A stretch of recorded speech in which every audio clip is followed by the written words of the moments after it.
ओम शांति। बाबा की मुरली पढ़ने की सही विधि क्या है कि तीसरे पाठ में आप सभी ब्राह्मण आत्माओं का स्वागत है। कल के एपिसोड से कुछ आत्माओं के जो प्रश्न आए हैं, पहले इनका समाधान करने के बाद हम आगे के एपिसोड में बढ़ेंगे।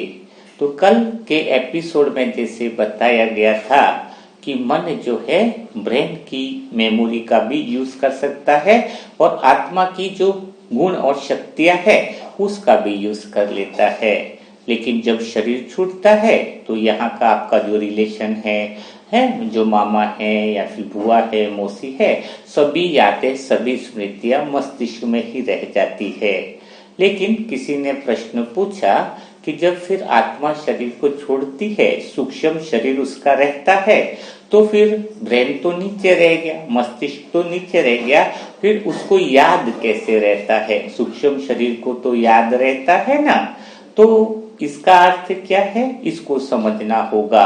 आत्मा जब शरीर को छोड़ती है तो कहते हैं न कि तो 13 दिन का क्रियाकलाप होता है।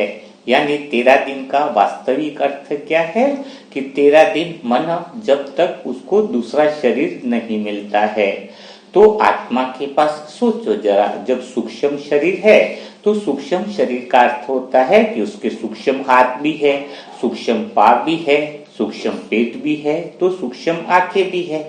जब इतनी सारी चीजें हैं तो सूक्ष्म आंखें हैं तभी तो वह देख पा रहा है कि लोग उसको नहीं देख पा रहे हैं, पर वह तो सबको देख पा रहा है। घर में भी वह 13 दिन मानव विचरण करता भी रहता है ना। तो सूक्ष्म आंखें हो सकती है, सूक्ष्म हाथ होते हैं, वैसे ही सूक्ष्म मस्तिष्क भी उसका रहता है जिसमें वह स्मृतियां उसको रहती है। लेकिन जैसे ही वह दूसरा जन्म लेता है, दूसरा शरीर उसको मिल जाता है, तो यह सूक्ष्म शरीर छूटते ही वह यादें, वह स्मृतियां उसकी वहीं पर फिनिश हो जाती है। अगर कोई फरिश्ता ही बन गया है तो वह वैसे भी शरीर में रहते हुए भी यहाँ की स्मृतियों को याद नहीं रखता है।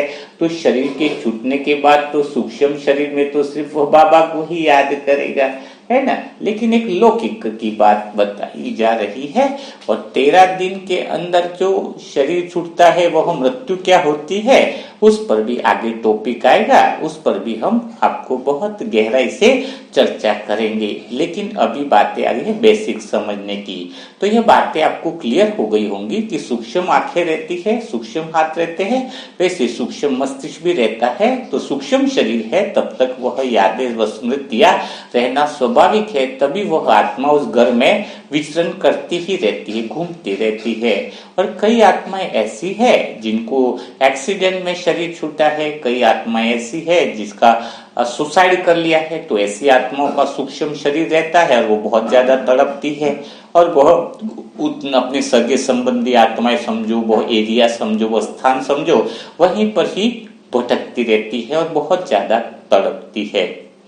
तो यह बातें आपको क्लियर हो गई होंगी। तो आज हम फिर आगे सेशन को आगे बढ़ाते हैं, क्योंकि मुरली आप सही तभी तरीके से अनुभव कर पाओगे, सीख पाओगे, समझ पाओगे जब मुरली के अंदर आने वाली देहभान माया क्या है, स्वदर्शन चक्र क्या है ना। तो कर्मातीत अवस्था बोलते तो वो क्या है। जब इन शब्दों का सही अर्थ आप समझ पाओगे तो फिर मुरली समझना आसान रहेगा। कहते हैं ना कि छोटा बच्चा जाता है तो पहले अल्फाबेट सिखाए जाते हैं, ABCD वगैरह, फिर वह अंग्रेजी बोलना और सुनना और समझना चालू करता है। तो ये कुछ बातें हैं जो धीरे धीरे आपको क्लियर हो रही है। आत्मा की शांति, मन की शांति, सारी बातें आपको क्लियर हो रही है। तो आज हम इसी एपिसोड को आगे बढ़ाते हैं। जो भी नई आत्माएं हैं वो पिछले एपिसोड जरूर सुन ले, क्योंकि पिछले एपिसोड का संबंध ही नए एपिसोड से होता है। आज हम चर्चा करने वाले हैं कि देह भान। बाबा बार बार कहता है कि देह का भान आ गया, देह भान ये जो सबसे ज्यादा समस्याएं खड़ी करता है। तो यह देह भान आता क्यों है, इस बात पर हम जरा इस बात को गहराई से समझेंगे। और देहभान जो है इसकी शुरुआत कब से हुई, यानी कहते तो है द्वापर युग से हुई, लेकिन वो एकदम से अचानक आ कैसे गया। तो पहले इसको समझने के लिए हमें यह देखना होगा कि जो आत्मा परम धाम में है, शांति से थी, वह धरती पर आई क्यों, उसको आने की क्या जरूरत पड़ी, यह बात हम पहले समझते हैं तो देह भान भी आपको समझ में आ जाएगा। तो आत्मा जो ऑलरेडी पूर्ण है, ऑलरेडी शांत है, ऑलरेडी संपूर्ण है, आत्मा में कोई अधूरापन नहीं है। तो आत्मा जब पूर्ण है, गहरी शांति और गहरी संपूर्ण पवित्रता है, तो वह परम धाम से नीचे आने का उद्देश्य सिर्फ उसका अलग अलग अनुभव लेना था। यानी अलग अलग अनुभव, यानी सभी अनुभवों को देखने के लिए आई थी। वो खुद अनुभव करने नहीं आई थी, अलग अलग अनुभवों को देखने के लिए आई थी। तभी बाबा आत्मा को क्या कहते हैं, अनुभवी मूर्त आत्मा।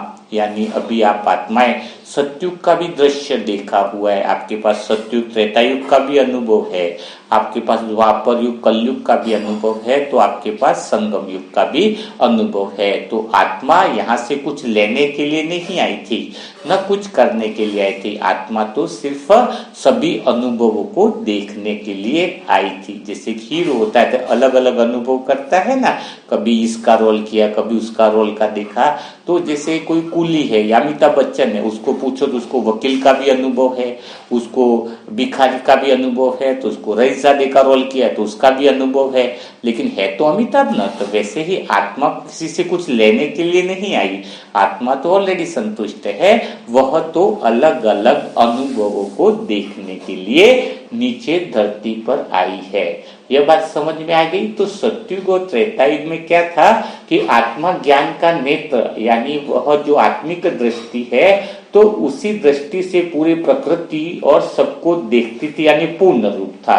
पूर्ण रूप यानी मन बुद्धि संस्कार को इस संसार से कुछ भी लेना देना नहीं था। जब किसी संसार में से कोई लेना देना नहीं, मतलब सिर्फ देने की भावना है, वह प्रेम शांति आनंद जो आत्मा के गुण है वह प्रकृति में अभिव्यक्त करने के लिए थे। लेकिन धीरे धीरे मन ने क्या किया, वही बात, आत्मा के गुण और शक्तियों को धीरे धीरे तो इस्तेमाल किया, लेकिन धीरे धीरे सत्युग और त्रेतायुग आते आते मन ने मस्तिष्क की मेमोरी का यूज करना ज्यादा चालू कर दिया। यानी यहाँ पर मेरा घर, मेरा बिल्डिंग हो गया है ना, मेरी प्रॉपर्टी, मेरे संबंध, जब मस्तिष्क की मेमोरी का ज्यादा यूज करना चालू कर दिया, यानी देह की सूचनाएं और देह की इंफॉर्मेशनों को मन उपयोग करते करते मेरा समझने लग गया। उपयोग तो करता था सत्युग त्रेतायुग में, लेकिन ना के बराबर करता था, सिर्फ गुण और शक्तियां देने के माध्यम से। जैसे किसी चीज का हम उपयोग कैसे करते हैं, उपयोग करते हैं, उपभोग नहीं करते हैं, है ना। तो उपयोग और भोग दोनों बातों में फर्क पड़ता है ना। लेकिन धीरे धीरे क्या हुआ, साधनों का सत्युग और त्रेतायुग में मन बुद्धि संस्कार प्रकृति के साधनों का उपयोग करते थे, यानी उपयोग का अर्थ है जितनी जरूरत है उतना ही उपयोग करते थे।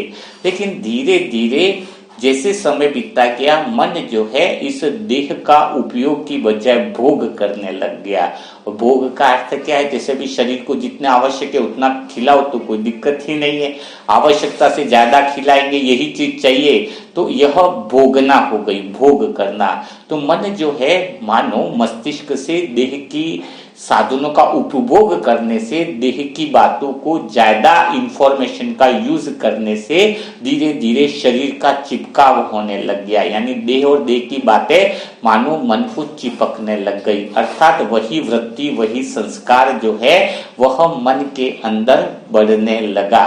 कौन सी आदत बनने लग गई, जैसे शरीर का उपयोग की ज्यादा आदत पड़ गई, देह की बातों की इंफॉर्मेशनों की ज्यादा आदत हो गई, तो वह वृत्ति वह संस्कार बन गया। कौन सा संस्कार बन गया, पहले सत्युग त्रेतायुग में मन के पास वृत्ति थी, संस्कार था आत्मा के गुण और शक्तियों को यूज करने की। कौन सी थी, सुख शांति आनंद प्रेम, यही यूज करने की थी। तो आत्मा के गुण और शक्तियों में क्या था, पूर्णता थी, अधूरापन नहीं था।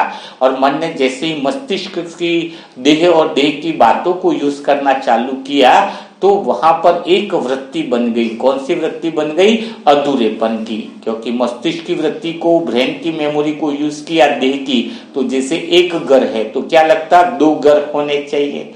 2 घर हैं तो फिर वो भागता कि 3 घर होंगे तो मजा आ जाएगा, थोड़े से पकवान बने, बोले ये पकवान और मिल जाएगा तो और आनंद आ जाएगा, इतनी ज्वेलरी पहनी है तो थोड़ी ज्वेलरी और मिल जाए तो मजा आ जाएगा, थोड़ा सा सम्मान मिल रहा है, थोड़ा और सम्मान मिल जाए तो बहुत मजा आ जाएगा, है ना। इसी को तो कहते हैं अहंकार वृत्ति, अहम वृत्ति, जिसको कहते हैं देह भान वृत्ति, है ना। वह अहम वृत्ति जो है वो त्रेता युग के अंत से अंत तक ही चालू हो गई थी, लेकिन धीरे धीरे, क्योंकि एकदम से मन ने देह और देह की बातों का इस्तेमाल ज्यादा नहीं किया था।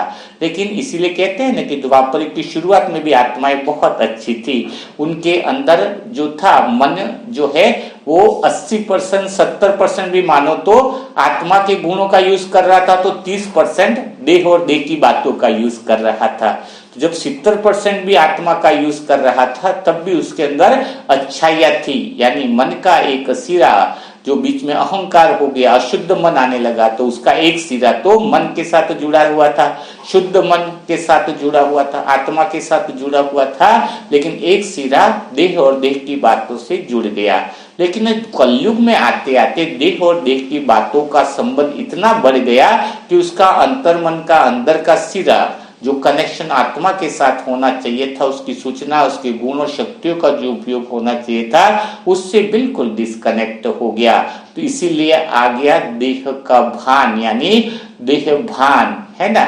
तो देह भान आने का मतलब क्या है, वह मैं की प्रवृत्ति, मैं यानी अशुद्ध अहंकार भी जिसको कह सकते हैं। शुद्ध मन जो था वह तो पूर्ण था, वह आनंद में था सत्युग त्रेता युग में, लेकिन यह अशुद्ध मन सब मिल करके कैसा बन गया, यह देह और देह की बातें जो मस्तिष्क में भरी है उसका केंद्र बिंदु बन गया, उन बातों के चिपकाव के कारण कि मैं वही बातें हूं, मैं शरीर हूं, है ना। तो वह अहंकार जो है, वो जो मैं दिखता नहीं है, माया दिखती है क्या, नहीं दिखती है, लेकिन वह अहंकार, वो अंधकार की एक ही आवाज होती है जब मन देह के साथ जुड़ता है, तो मैं अपूर्ण हूं। कौन सी देहबान, यानी कौन सी आवाज है, जो जैसे खड्डे में से आवाज आ रही है, निरंतर एक ही आवाज आ रही है कि मैं अधूरा हूं और यह संसार में ही, संसार की कोई चीज मुझे ऐसी मिलेगी जो मुझे पूरा कर देगी। यही देहबान की वृत्ति द्वापर युग से बन गई। मन देह के संपर्क में आने से देह का जो स्वभाव है, अहंकार का स्वभाव क्या है कि सदा मैं अधूरा हूं और संसार ही है जो मुझे कोई चीज पूरी कर सकता है। तभी तो द्वापर युग से ही बाहर की तरफ ही इंसान बहुत ज्यादा भागने लगा।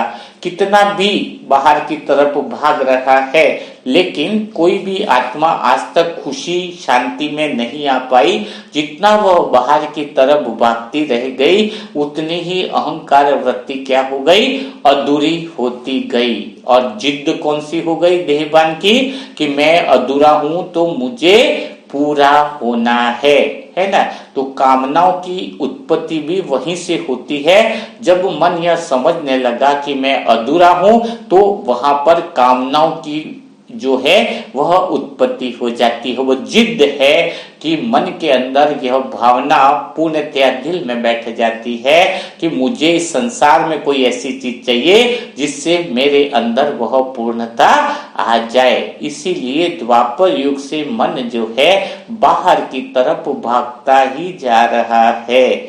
और इस संसार में देखा होगा आपने कि इतने लोग जो भाग रहे हैं बाहर की तरफ, लेकिन कोई एक ऐसी आत्मा नहीं मिली जो संसार की तरफ भागकर शांति का अनुभव कर लिया हो, आनंद का अनुभव करती हो। बाहर से दिखाई देगा खुश है, लेकिन भीतर से मन बिल्कुल बेचैन है।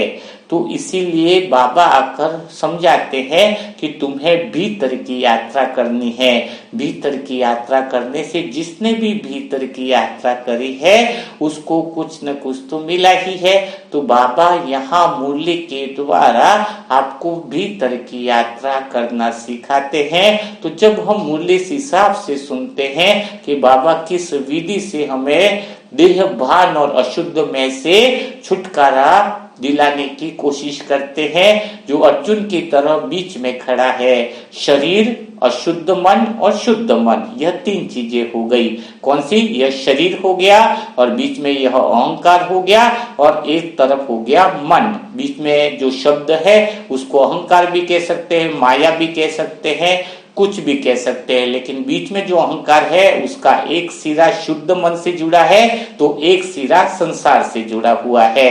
तभी तो इस अहंकार का एक सिरा शुद्ध मन से जुड़ा होने के कारण उसको अंदर से फीलिंग भी आती है कि मेरी ये डगर मेरी नहीं है, मुझे कुछ और चाहिए, मुझे इस दुनिया में जो चाहिए, मुझे जो चाहिए वो इस दुनिया में नहीं मिलने वाला है, मुझे तो भगवान से ही मिलने वाला है। तो भगवान आकर आपको सिखाते हैं कि तू अब संसार में भागना बंद कर दे, तुझे संसार से हर रिश्ते से धोखा मिला है, हर बिजनेस हो या काम हो उससे तेरी असंतुष्टता ही बड़ी है। जितनी भी तूने अभी तक कोशिशें करी है वह कोशिशें तेरे अशांत होने के लिए ही निमित्त बनी है।